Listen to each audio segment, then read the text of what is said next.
So here we are at the bamming stage, and this is when we're really going to make rhythmic magic. Much like a wizard or sorcerer would with a cauldron, adding various ingredients such as eye of newt, leg of frog, tail of snail, those types of things.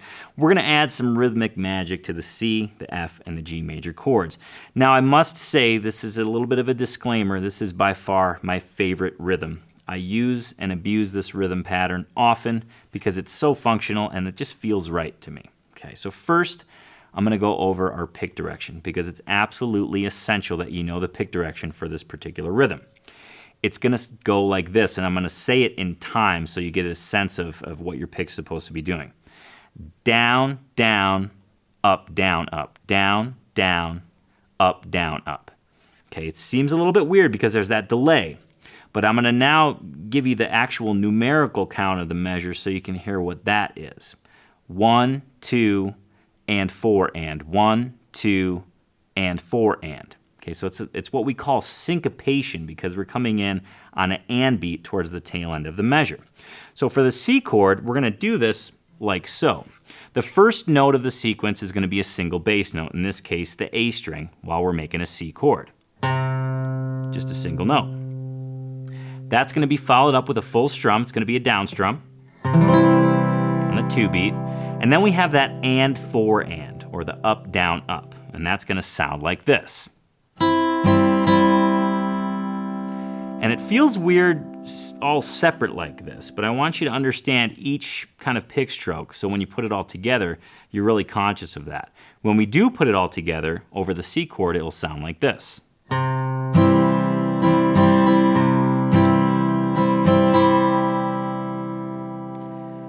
Now we're going to do that same exact thing over the F chord, but this time our single bass note will be lying on the D string. So we're going to strike that whoa, that's a tongue twister.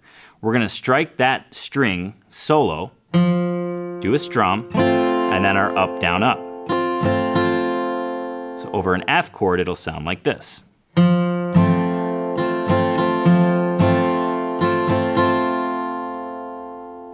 And as you probably predicted, we're going to use that same exact pattern over a G major chord. Our solo bass note will now be on the low E string, and it will sound like this over a G chord.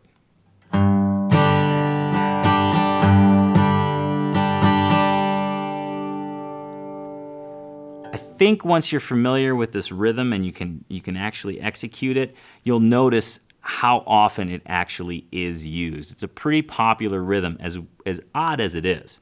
So when we go from a C to an F to a G, back to a C, it's going to sound like this.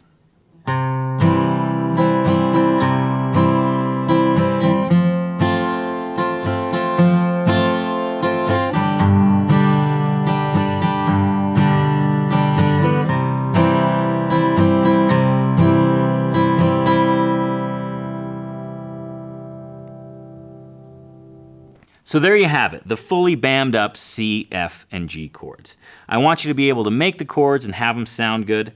I want you to be able to transition from one chord to the next, and I want you to add this super snazzy rhythm because I think it's really functional and it sounds really, really cool. I hope you enjoy.